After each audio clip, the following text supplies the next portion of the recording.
if we no longer believe that our will is effectuated through the system, if bad actors tell us falsely that every election is stolen and that the only way an election is trustworthy is if they come out on top of it, then something, it tells you something not just about that person or that moment. It maybe wounds us as a democracy in a way that is hard to repair. I've been telling candidates who have come to see me, you can run the best campaign, you can even become the nominee, and you can have the election stolen from you.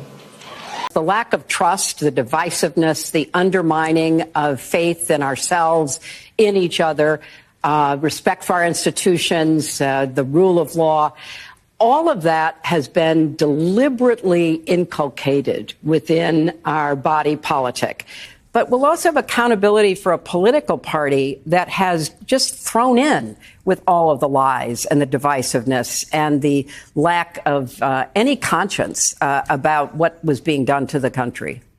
Vote for honest elections so we, not a foreign adversary, choose our president.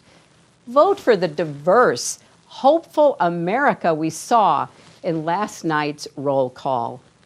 And don't forget, Joe and Kamala can win by 3 million votes and still lose.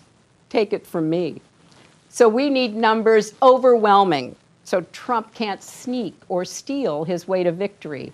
I believe he knows he's an illegitimate president. He knows that there were a bunch of different reasons why the election turned out the way it did. And I take responsibility for those parts of it that I should. But Jane, it was like applying for a job and getting 66 million letters of recommendation and losing to a corrupt human tornado. And so I know that he knows that this wasn't on the level. I don't know that we'll ever know everything that happened, but clearly we know a lot and are learning more every day, and history will probably sort it all out. So of course he's obsessed with me, and I believe that it's a guilty conscience in so much as he has a conscience. Just this week, the Senate Intelligence Committee, on a bipartisan basis, issued a report going into detail about how much the Russians interfered in our elections in favor of Donald Trump and against me. I mean, that's just a fact. There seems to be very little appetite by the federal government to do anything about it. And so if you follow this, and you can guess I have, even officials in the Trump administration have said repeatedly the Russians are still in our election systems.